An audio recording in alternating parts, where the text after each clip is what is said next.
Hey guys, I'm Ashley and welcome back to the Lay Spirit Design Studio. So one of the biggest questions I tend to get asked is about enamel pins. How do you design them? Where do you get them made? Etc.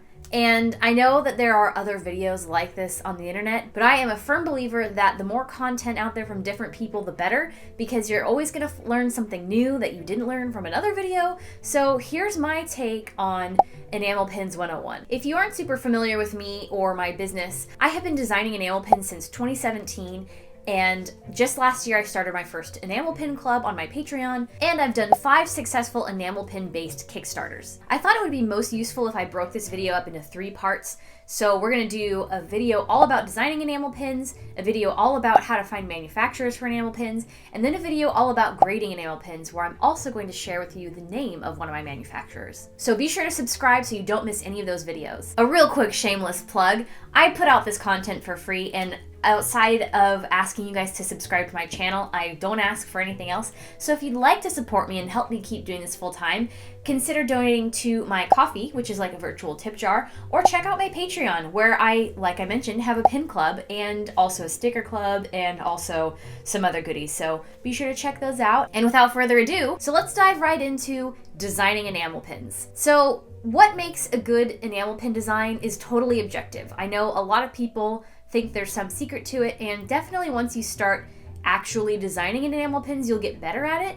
But I personally like to look at the designs that I have collected or have admired on social media and kind of take elements from those that I enjoy myself. Some of my favorite designs have a really clever or interesting use of plating within the design. They have very minimalistic details, or they make up for minimalistic details with a good use of effects like screen printing or glitter, etc. Something else to consider when designing pins is keeping your design as minimal as possible, at least starting out.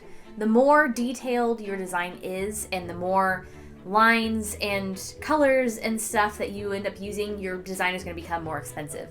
So if you're just starting out and brand new to making enamel pins, keep it as simple as possible.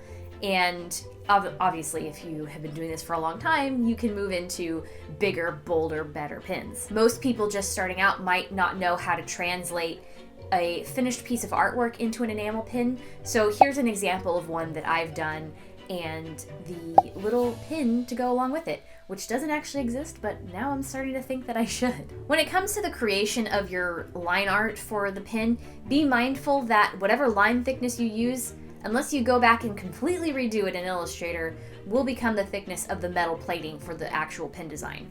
So I usually use Procreate these days to make my enamel pins, and I use just a simple round brush, no textures or anything to interrupt, because I also will put that into Illustrator, and I used to completely redo with the line tool all the line art, but that got to be too much for me, so I try and keep it as clean as possible and use the image trace function and go through and clean up those details as needed. I've never personally used this when I'm creating enamel pins because I like to have the control of making my own lines, but if you ask or are offered, some manufacturers can create the vector lines for you. And just be sure that if they do that, you double check your proof to make sure everything looks really good and to your standards. Once your lines are all done, it's time to make the rest of the spec sheet. And I know a lot of people don't actually cover this part, but this is one of my favorite parts about making enamel pins, is setting up the whole sheet with all of your details to send off so your manufacturer understands exactly what you're looking for. This is generally how I set up my spec sheets. And of course you can do this however you want. There's really no right or wrong way to do this as long as the details are there.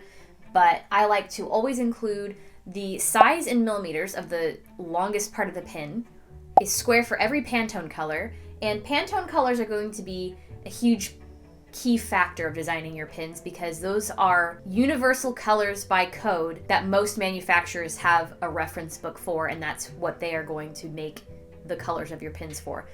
Adobe used to have a licensing agreement with Pantone where you could access color books directly in Illustrator. That is no longer the case, unfortunately, and a lot of people have had to pivot. I personally found a PDF of Pantone solid coded colors that have all the different codes that I kind of eyedropper into Photoshop when I do the last part of my spec sheet, or you can splurge on an actual physical Pantone book. They're very expensive, though probably the most accurate colors you're going to get. Another tool that I actually recently learned about is going to Pantone's actual website, where you can input the hex code or the RGB, where you can put in the RGB color code for the color from your design, and it'll show you the next closest Pantone color to that shade. I will actually probably be trying this method out in my next round of designing an enamel pin. If you're going to be doing any kind of details like screen printing on your design, I like to make a little note next to the color code that there will be a screen printed color, and then I will also image trace the actual shape of the screen printed detail to include in the spec. That way, there's no alterations really made by the manufacturer in that step. I highly recommend including a back stamp in case somebody loses the backing card of your pin and they still want to know who made it.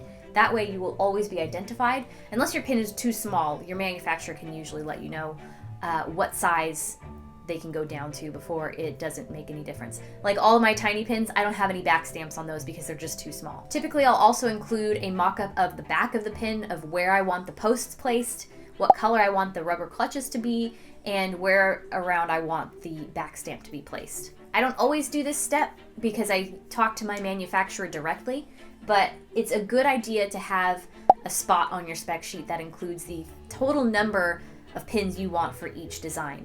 This is the part where I kind of make an extra step for myself. Most people would go in and fill in the colors on the actual AI file, but I like to leave those blank so that the manufacturer can just grab the lines and not worry about everything else.